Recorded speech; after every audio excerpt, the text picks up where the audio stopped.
Assalamualaikum warahmatullahi wabarakatuh. Hari ini tematik kita belajar subtema 2 pembelajaran 4 halaman 64. Bangsa yang besar adalah bangsa yang menghargai jasa pahlawannya. Kalimat tersebut merupakan kalimat yang pernah disampaikan oleh Presiden Soekarno. Bagaimana cara menghargai jasa pahlawan yang telah berjuang untuk mencapai kemerdekaan Indonesia? Nah, salah satu cara yang dapat kita lakukan adalah dengan mempelajari sejarah bangsa Indonesia. Dengan mempelajari sejarah bangsa, kita akan lebih menghargai dan mencintai tanah air kita sendiri. Nah, untuk mengetahui jejak sejarah Indonesia, kamu dapat mengunjungi museum. Apakah kamu pernah mengunjungi museum? Museum apa yang pernah kamu kunjungi? Selain berkunjung ke museum, tempat bersejarah lain yang menyimpan benda-benda bersejarah pada masa perjuangan meraih kemerdekaan adalah benteng. Nah, pada kali ini Ibu akan membahas salah satu benteng yang ada di Indonesia, yaitu Benteng Rotterdam di Makassar. Benteng Rotterdam yang merupakan benteng pertahanan Belanda di Makassar. Benteng tersebut merupakan saksi bisu perjuangan rakyat Makassar mengusir penjajah. Benteng Rotterdam dibangun pada tahun 1545. Selama lebih dari 200 tahun, Belanda memfungsikan Benteng Rotterdam sebagai pusat pemerintahan dan pusat perekonomian Belanda di wilayah Indonesia Timur.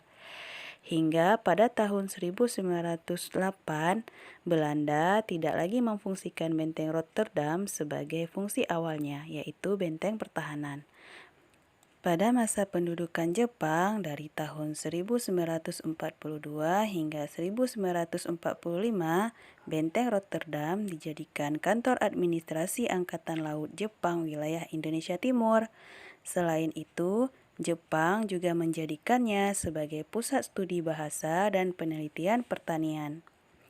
Setelah proklamasi, Benteng Rotterdam kembali direbut oleh Angkatan Perang Hindia Belanda atau disebut juga KNIL. Benteng tersebut digunakan sebagai benteng pertahanan melawan Tentara Nasional Indonesia hingga tahun 1950 dan kemudian diserahkan ke Indonesia.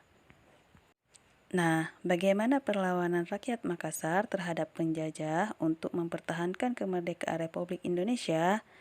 Nah, untuk lebih jelasnya, ayo bacalah teks yang Ibu lampirkan di luar video, yaitu perlawanan rakyat Makassar ya.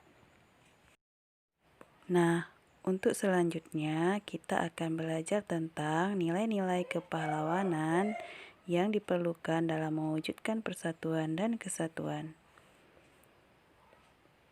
Perjuangan para pahlawan dalam meraih dan mempertahankan kemerdekaan Indonesia harus kita hargai. Sebagai pelajar, kamu dapat menghargai jasa pahlawan dengan giat belajar. Kita juga berkewajiban melanjutkan perjuangan pahlawan dengan mewujudkan bangsa Indonesia yang aman, damai, tertib, dan sejahtera.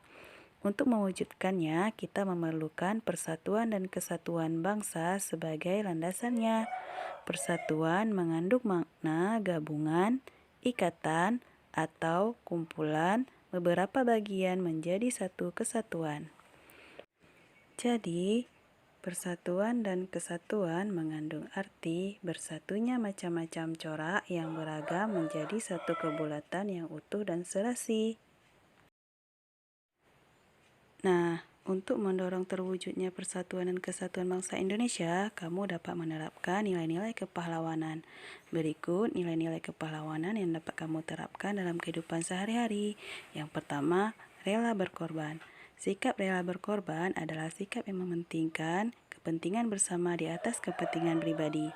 Contohnya dalam kehidupan sehari-hari yaitu menyisihkan uang saku untuk membantu korban bencana alam. Kemudian, warga masyarakat bergotong royong memperbaiki jalan yang rusak. Nah, yang kedua, berjiwa besar. Berjiwa besar adalah sikap mau menerima segala yang terjadi dengan penuh kesabaran dan keikhlasan. Berjiwa besar dapat diwujudkan dengan mau menerima kekalahan dengan ikhlas, meminta maaf, dan memberi maaf. Nah, hari ini sekian dulu penjelasan dari Ibu. Semoga kalian semua paham ya. Sekian. Wassalamualaikum warahmatullahi wabarakatuh.